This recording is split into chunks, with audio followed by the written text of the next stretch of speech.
Hello students, welcome to our first year class of integral calculus. Students, जैसा कि अपने पिछले टर्न पर क्वाड्रेचर वाला चैप्टर इंटीग्रल कैलकुलस के तहत शुरू करा था। सेकंड बुक अपन ने शुरू करी थी इंटीग्रल कैलकुलस, उसमें क्वाड्रेचर वाला चैप्टर अपन ने शुरू करा था। तो क्वाड्रेचर की जो डेफिनेशन पहले आपको समझाई गई थी वो ये कहती है कि the process of finding the area of plane curve is called quadrature. तो विभिन्न आकृतियाँ या यूँ कह लें कि जो कर्व्स हैं उनके अंडर जो एरिया फाइंड आउट करने का प्रोसीजर है डेट इज़ कॉल्ड क्वाड्रेचर। ये अपन ने पहले डिस्कस कर लिया था।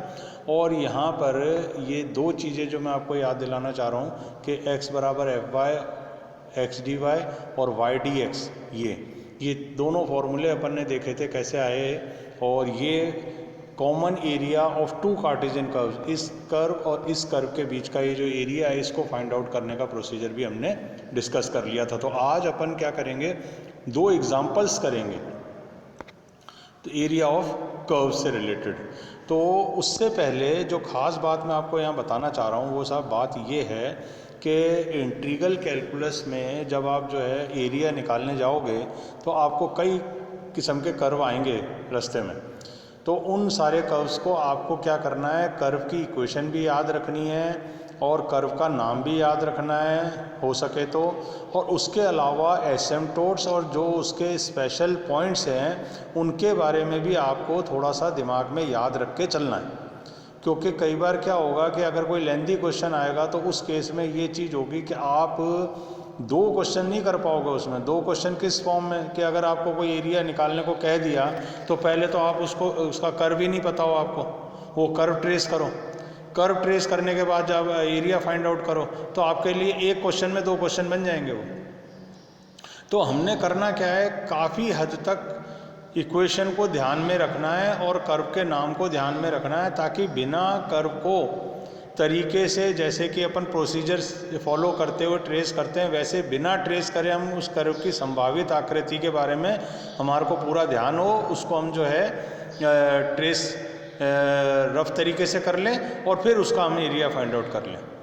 तो मैं आपको सजेशन ये देना चाहूँगा कि आप जो है इस तरीके से एक अपना A4 साइज़ के ऊपर एक अपना फॉर्मेट बना लें, उसमें name equation of the curve यहाँ लिख लें, उसके बाद नेम ऑफ द कर्व लिख लें, नेम ऑफ द कर्व लिखने के बाद एसिम्पटोट लिख लें, एसिम्पटोट लिखने के बाद जो है उसके स्पेशल पॉइंट्स जहाँ वो x और y एक्सेस को काटता है और उसकी एक संभावित आकृति के लिए भी एक कॉलम बना लें कि साहब इस कर्व की आकृति इस किस्म की है, किस किस्म की है।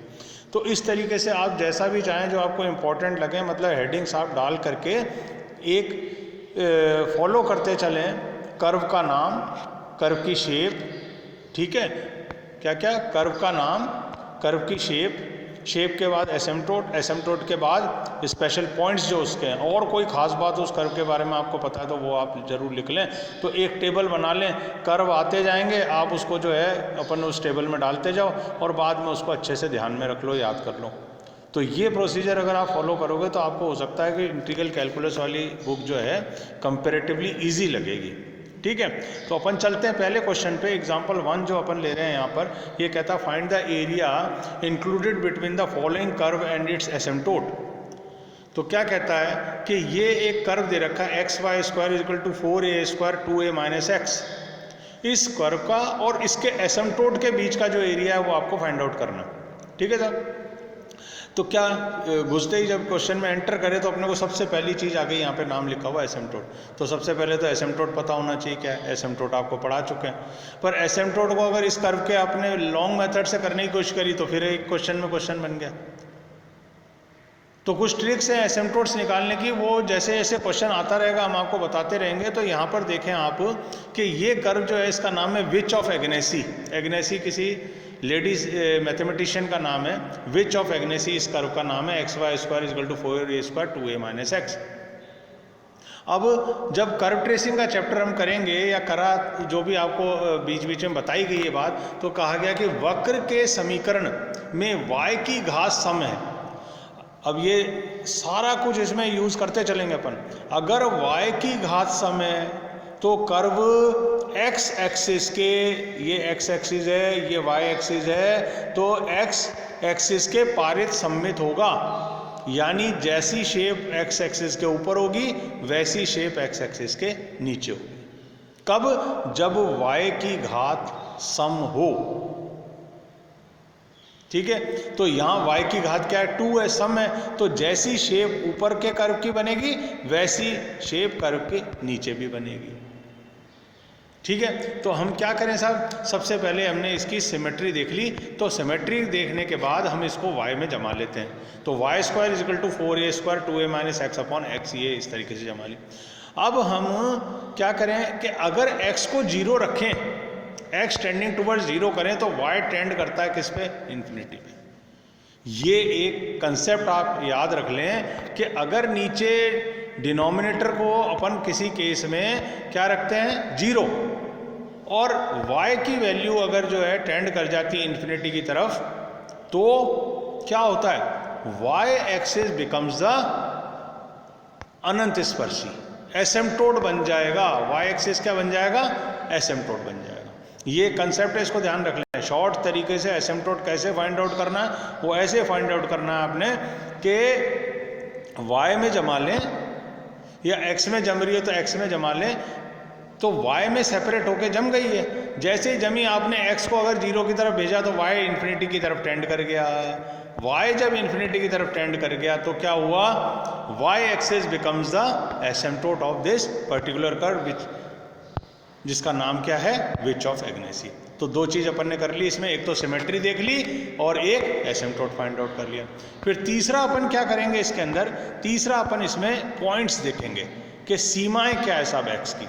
तो x की सीमाएं क्या बनेंगी, जरा ध्यान दें इस केस में कि x की सीमा जब x बराबर 0 रखते हैं तो x बराबर 2a आ जाता है।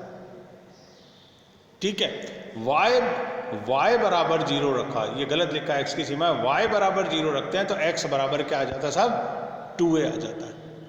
तो यहां पर 2a 0 पर कर्व काटेगा, किसको? x एक्सिस को काटेगा। और फिर कुछ कर्व आपको ध्यान है कि साहब विच ऑफ एग्नेसी इस किस्म का होता है, और y एक्सिस ने इन्फिनिट एसिम्प्टोट बनना है तो कर्व को यूं स्पर्श करता हुआ यूं आकर के यहाँ पर आकर के यूं होना चाहिए। और कुछ आपको ये विच ऑफ एग्नेसी का फोटो दिमाग में याद रखना पड़ेगा, बजाय इसके कि पूरा कर्व हम ट्रेस कर। तो सिंपल जो है मतलब एक नट शेल में अगर कर्व को अपन देखना चाहें तो इस किस्म का कर्व बन जाएगा आपका। कैसा? ये जो बन रहा है यहाँ पर, ये कर्व बन जाएगा। ठीक है, अब अभिष्ट क्षेत्रफल, ये 2 काय के लिए लिखा है? क्योंकि सिमेट्री है तो ऊपर का कर्व का एरिया पर निकाल के दुगना कर देंगे। ठीक है, फिर देखें इंटीग्रल y dx होता है, y dx लिख दिया हमने। कहाँ लिखा था y dx? ये लिख दिया y dx, ये रहा y dx, y dx।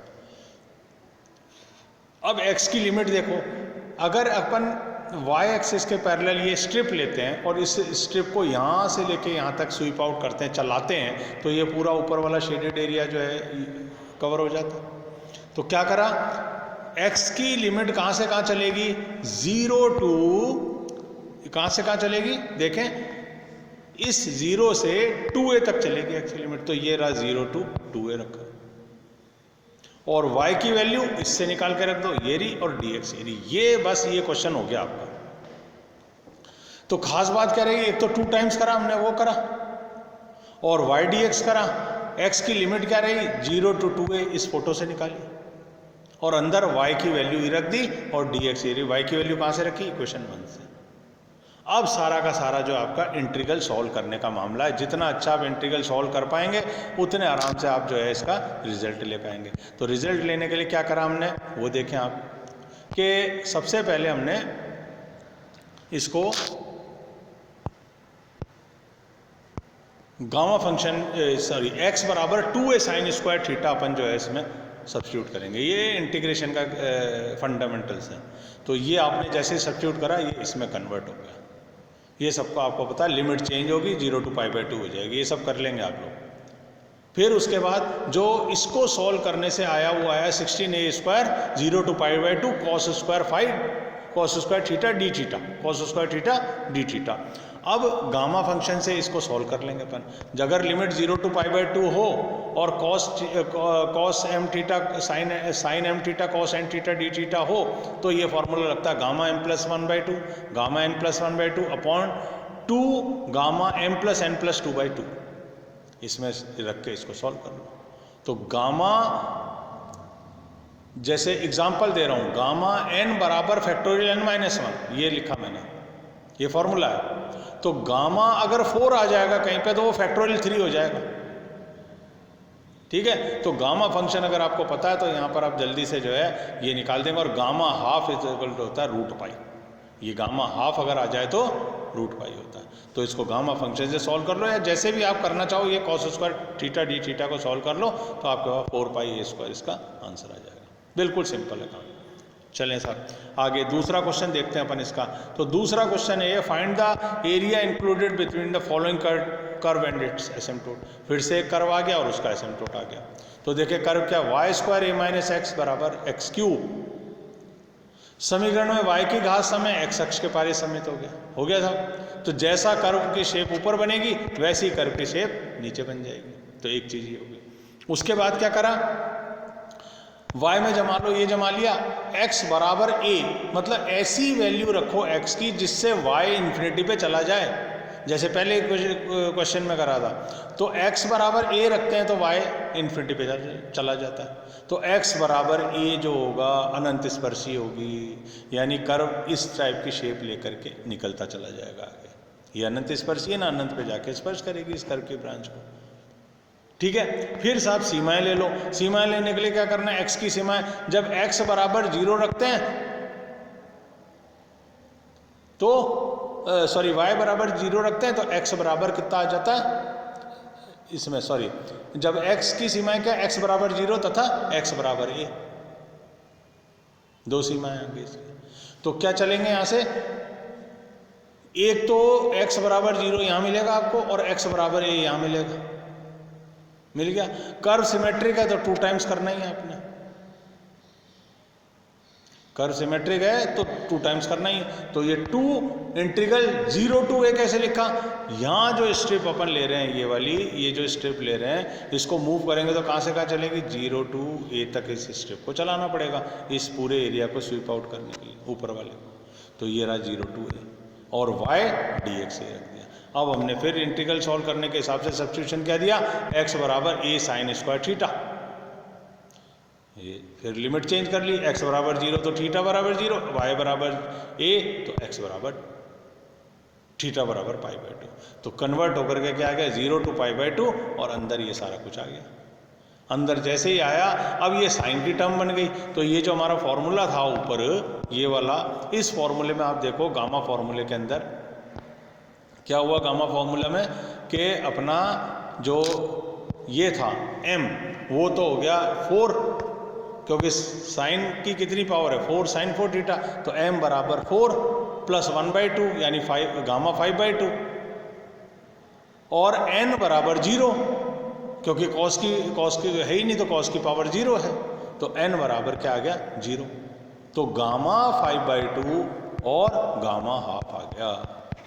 तो गामा हाफ तो हो गया √π और गामा 5/2 का आप 3/2 1/2 और √π लिख सकते हैं। ये आपको पता ही है गामा फॉर्मूले से। ये सब लिख के जब इसको सॉल्व करेंगे तो आपके पास जो है सीधा आंसर जो है ये आ जाएगा।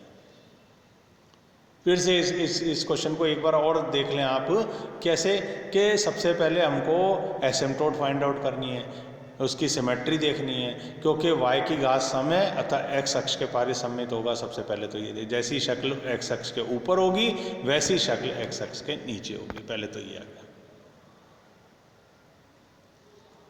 ठीक है, उसके बाद दो तरीके हो सकते हैं, दो तरीके लगा करके अपन क्या लगते हैं, x की सीमाएं निकालते हैं। जब x बराबर 0 है, x बराबर 0 है, यहाँ 0 रखा आपने तो x बराबर a आ गया। देख लो इसमें x बराबर 0 रखो तो ये वाली साइड 0 हो गई, नहीं हो गई, और ये y इधर जाएगा तो 0 हो जाएगा। तो ये वाला x कितना आ जाएगा, x बराबर a आ जाएगा। तो दो सीमाएं हो गई, एक्स की सीमाएं क्या क्या, एक्स बराबर 0 और एक्स बराबर ए, ये दो सीमाएं हो गई। सीमाएं रखी 0 to a, y D x लगा दिया, फॉर्मूला होता है 2 टाइम्स इसलिए करा कि सिमेट्रिक अगर y ये वाली वैल्यू आ गई, डी एक्स ही आ गई। ठीक है, बस इसके बाद जो है लिमिट चेंज करी, इसमें रखा और साइन 4 थीटा आया और उसके बाद अपने गामा फंक्शन लगा के आंसर निकाल लिया। तो बस 2 स्टेप में हो रहा है क्वेश्चन, टोटल 2 स्टेप में हो रहा है। तो इस क्वेश्चन को आप समझदारी से इस तरीके से अप्लाई कर लें। आगे टर्न पे अपन अगले 2 एग्जाम्पल और देखने की कोशिश करेंगे। ओके।